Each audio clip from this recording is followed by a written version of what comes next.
bright mind gets brighter when you don't let it be so overclouded.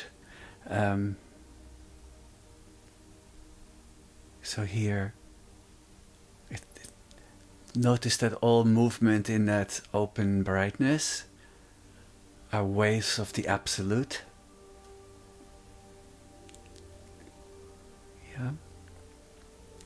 I know who is in the house, so I'm going to read a little less than usual. I'm going to read like 4 paragraphs, so we have a little bit more space to metabolize. So when you gaze deeply, you see there's only one vast ocean of awareness.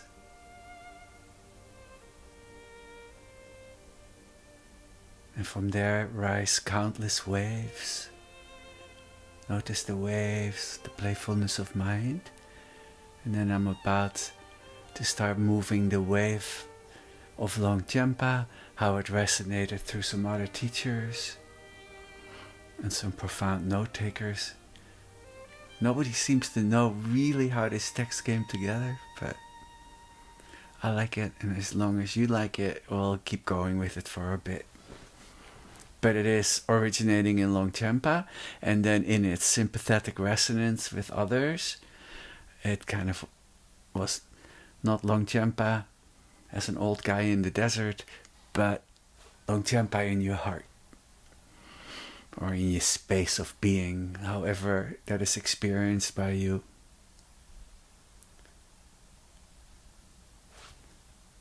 So I wrote down a couple notes for we're going to read section 18 through 23, and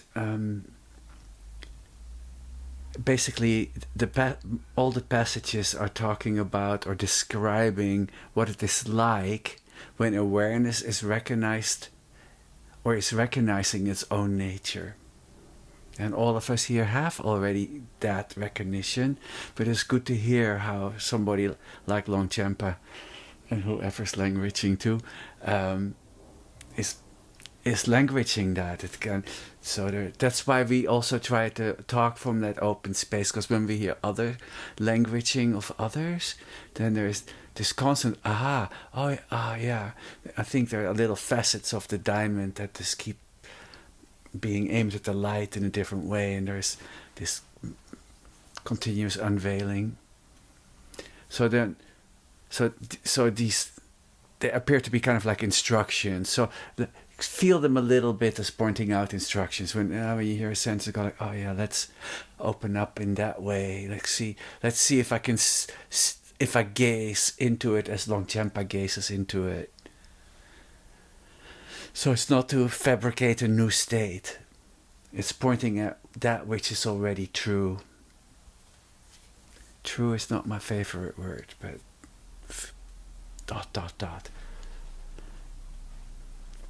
And then we metabolize it through openness, otherwise it sounds metaphysical or even a bit lofty or something.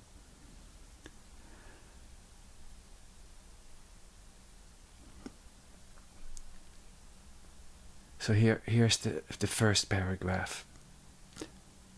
In this state of awareness, everything is totally spacious and elevated. Yeah, we all here on this call understand spaciousness, kind of like openness. Sometimes people use emptiness. We're not crazy about that word in this context. So spacious and open. So in this state of awareness, everything is totally spacious and open. So let's take a breath and follow Longchenpa and its resonance through the last 800 years. So totally spacious and elevated. Yeah. What are you feeling right there in the elevated openness? Like a bit more luminous? Is appearance more profound? Is the knowing brighter? Yeah, let's Let's hold that for a moment. This is really a good first sentence for this sounding of awakening. Yeah, so now we open, so now we have the room for more of the text. And this text has beingness too, right? The text has beingness. And how do we know that? Because we seem to be repeating some texts, and then the next time we go like, well, that feels so different. Right? And then we usually have a tendency to feel into, well, that must be my subjectivity that is different now, maybe has learned more or whatever. But how about the text morphing? Right, the beingness, the beingfulness of the text. So here comes the next sentence. I read the first one again. In this state of awareness, everything is totally spacious and elevated. All phenomena are spontaneously fulfilled and exist in a state of harmony and balance.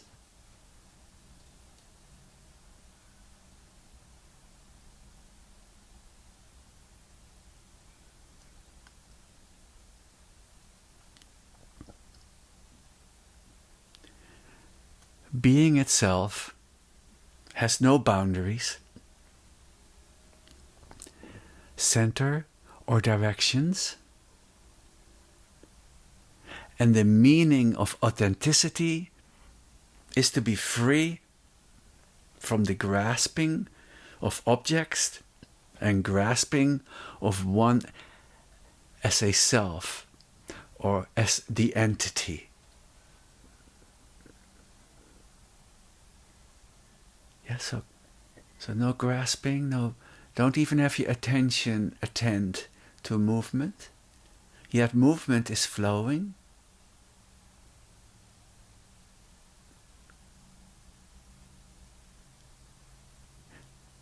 And also being free of the grasping of oneself as an entity.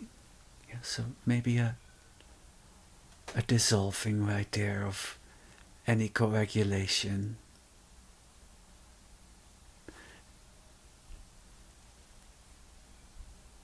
He goes on, there is no need to accept or reject anything, or to refute or establish any viewpoint. Since reality is without a bias, openness is without bias, without preference, without moving out, without moving into the world looking for a better place.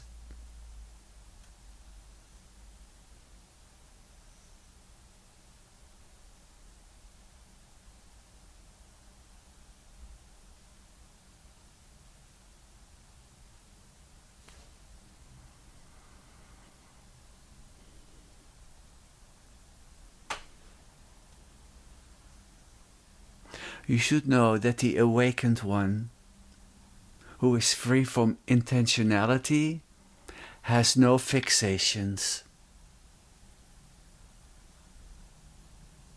All deliberate awareness is constricting.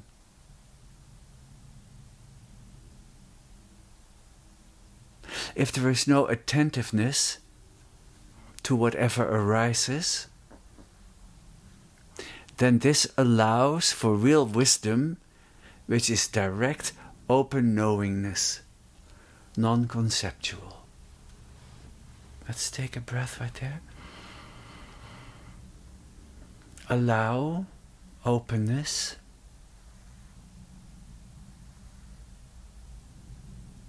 Feel and allow the wisdom gates to be open.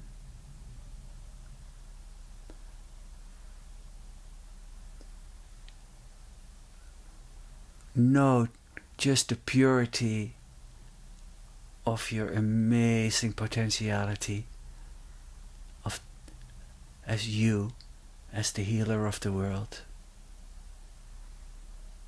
or the Buddha on your seat.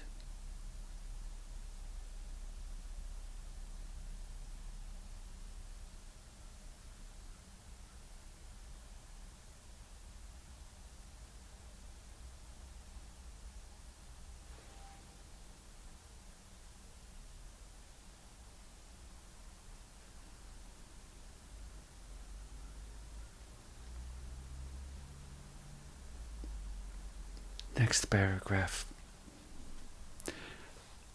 The variety of appearance is somewhat humorous. If you look inwardly at the awareness, you cannot find a sense of past, present and future. Yeah, that is being an ahistorical being. Really feel into this immediacy. If you absolutely had zero memories right now of your life, your beautiful life, what is here? If you had zero hopes and fears, you can really feel that right now.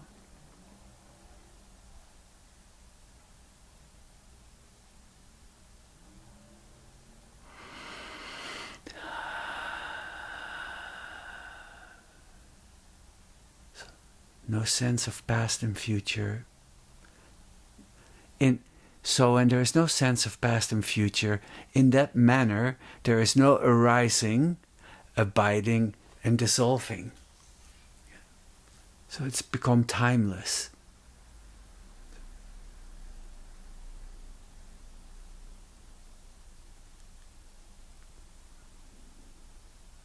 Awareness itself is colorless and has no shape and no identifiable nature. When appearance arises, when events arise, when experiences arise, there is no place it comes from, nor anyone creating it. Yeah, that's here he says, appearances come and go, experiences, appearances, but their source is unfindable. So if you don't have a history, what is your source?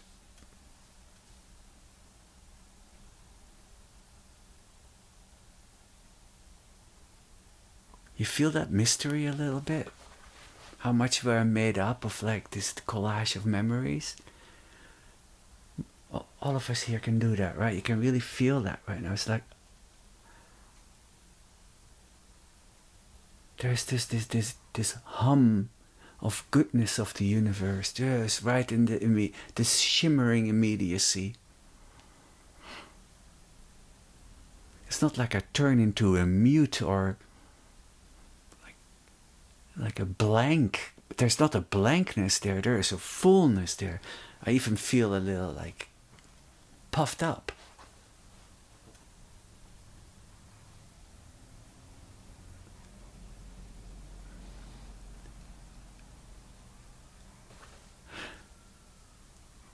So there it goes. So it's colorless, has no shape.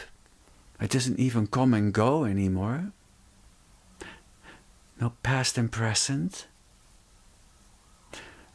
It doesn't come from anywhere. No one creating it. And then with the awareness there is no apprehension or it's written a little weird here. I would say with the awareness there is no experience of an inside or outside, and it transcends the artificial boundary between objects of perception and the perceiver. Yeah, now we're in no inside, no outside. It's really going through that sequence of unveiling that we always play with in our Sangha. This unveiling.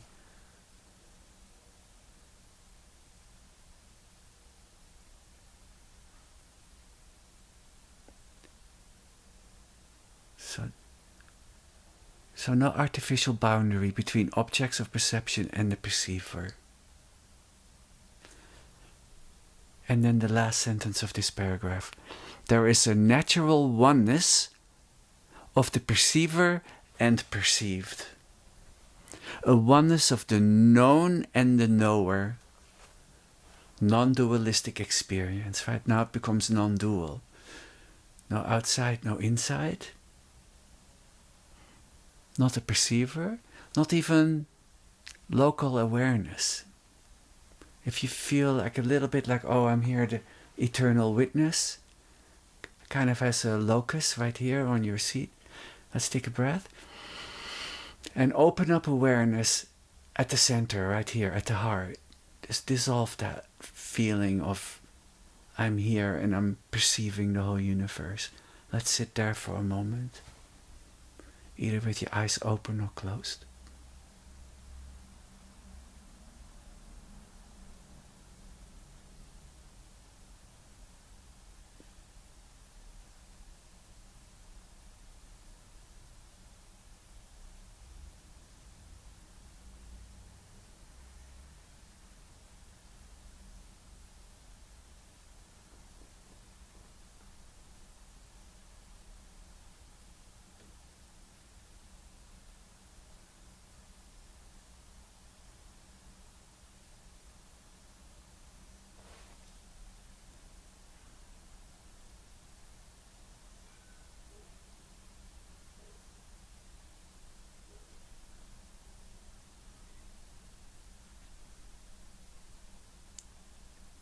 So appearances come and go, but their source is unfindable.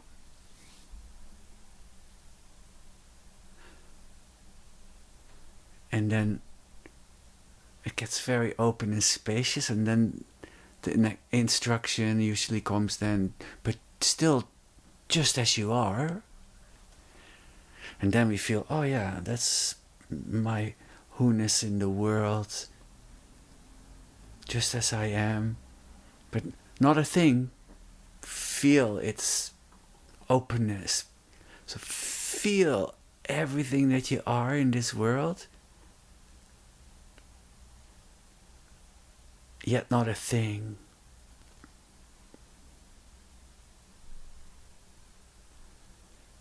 Okay, 2 more paragraphs. Here comes the next one. Longchenpa says, things arise in the spaciousness of awareness and the scope of awareness.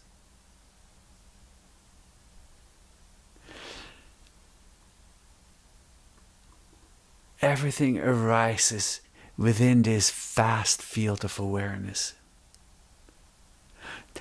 The mind is conceptually dualistic, and the objects of awareness are non-dual. The mind and its objects are in oneness. The meaning of Sochen is there is no need to reject or accept anything. There is a oneness between the knower and the known, and this was the basis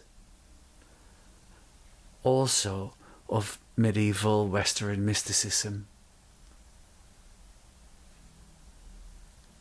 And here you hear there are some other minds in here too. Longchenpa didn't say that last sentence, but that's cool. I love it. We can feel a little bit our own DNA resonating in our own mysticism right there.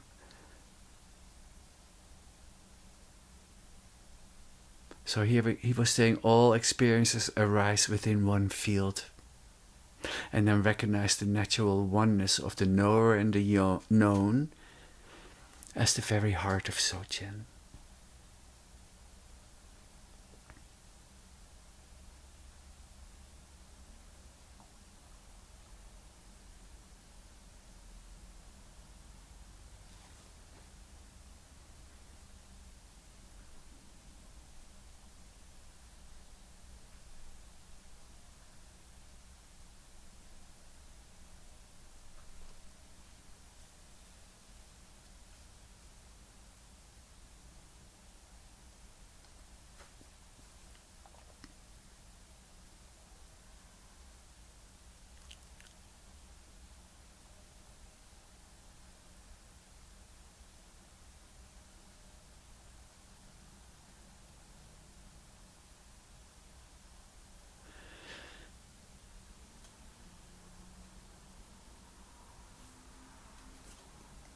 So here comes another paragraph. awareness as primordial awareness, non-conceptual knowingness, is pure from the very beginning. So it is already fully awake. The appearance of the phenomenal world and the mind are primordially insubstantial.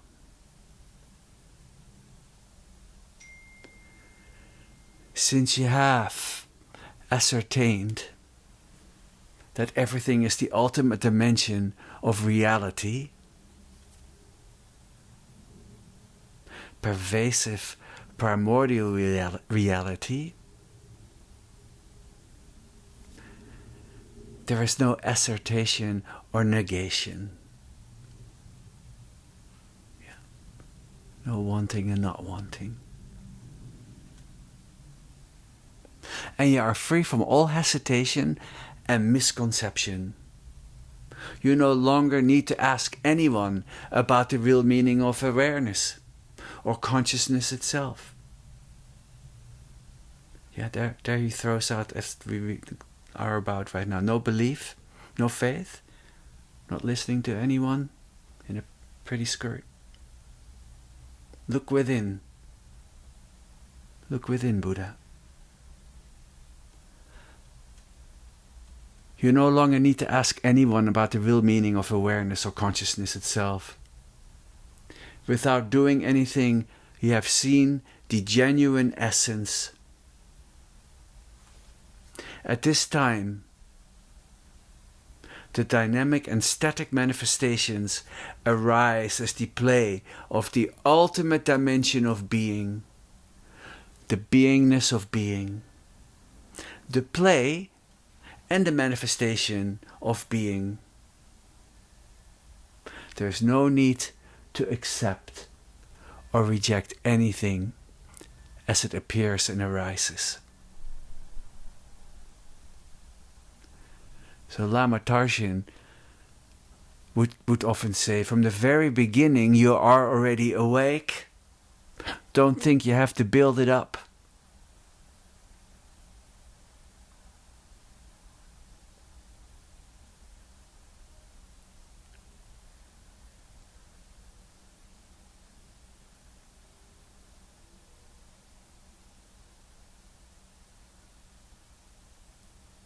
So that play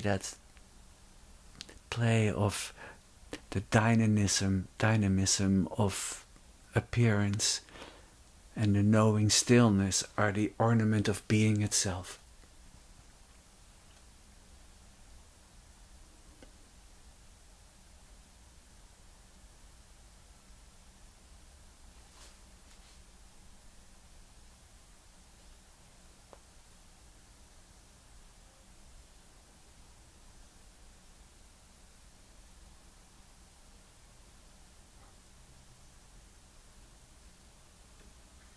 Then Longchenpa says, in actuality, the awareness is pure from the very beginning, and so it is fully awake.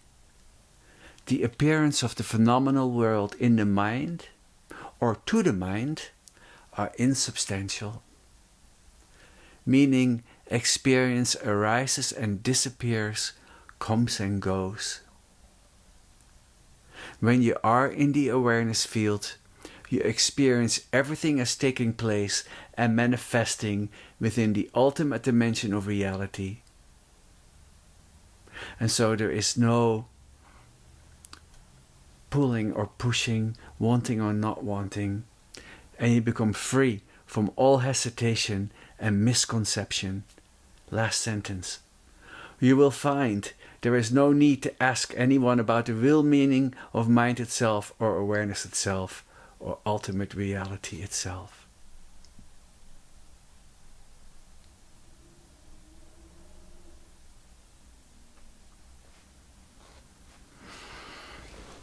We'll let that bounce around a little in the space of being.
Couple more minutes. Stay with us.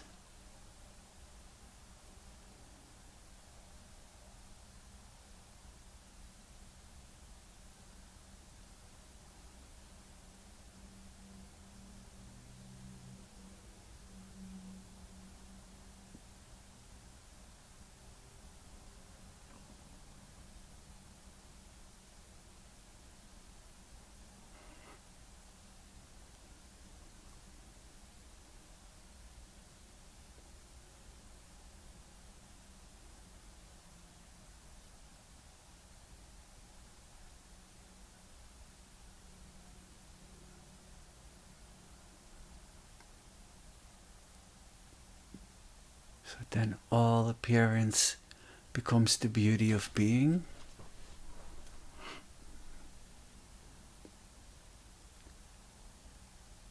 The beauty of beauty and the beauty of sadness.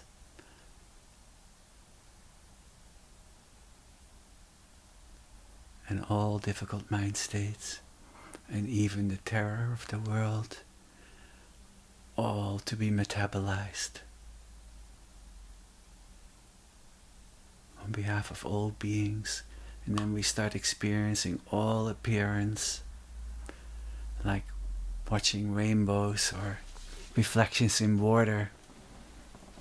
Beautiful but nothing solid, like looking at Vicky's lake. You have too many rainbows up there. Let's take a breath together, one more minute. Even if you already have some usual perspective, let the dedication prayer start with one more minute of stillness for the gratitude that this text is resonating in our hearts.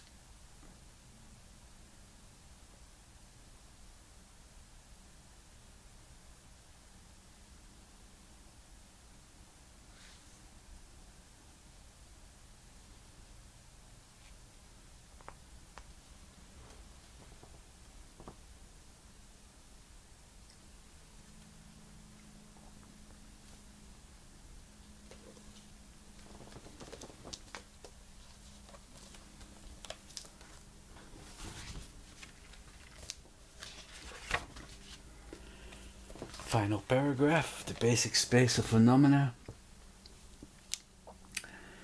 By this virtue, may all beings without exception effortlessly reach the primordial ground.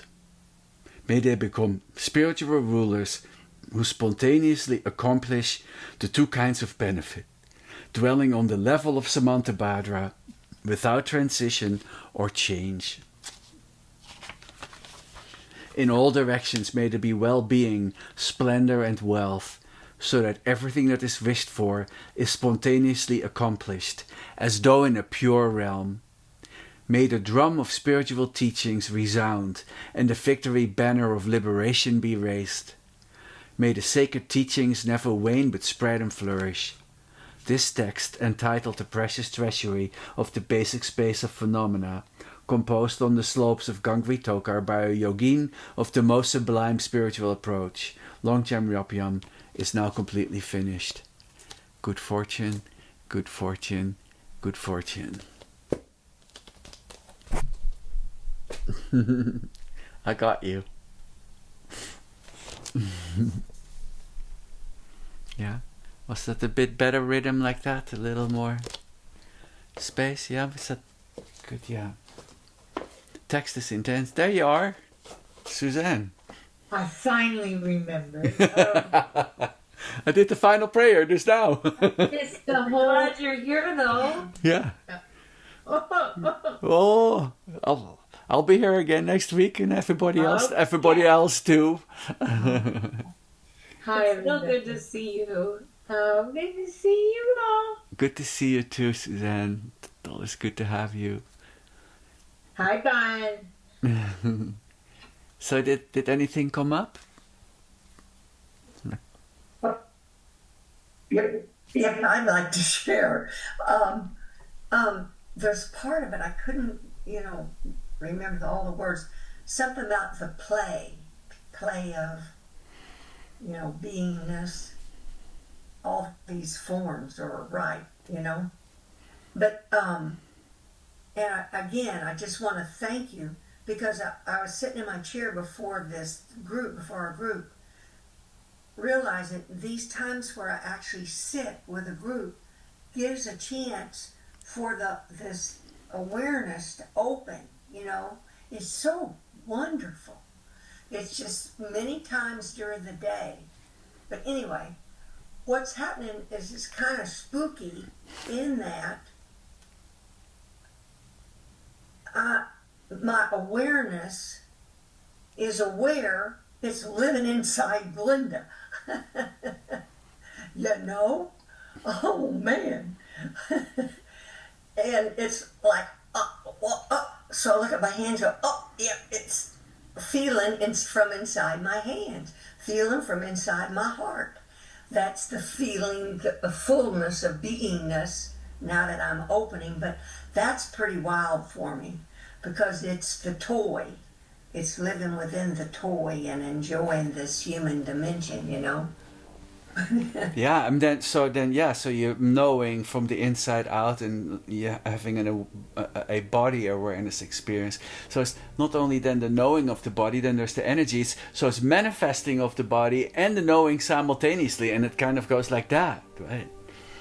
Yes, it's vibrating, expanding and contracting from that heart space that you've taught it. Pulsating, yeah, it's amazing. Yes, from the deep, deep, deep, deep, still center, that red jewel of the heart muscle. Oh, but so thank you. Thank you. Yeah, great. Yeah. We'll sit here one more minute. If something comes up, it's good. Something simple.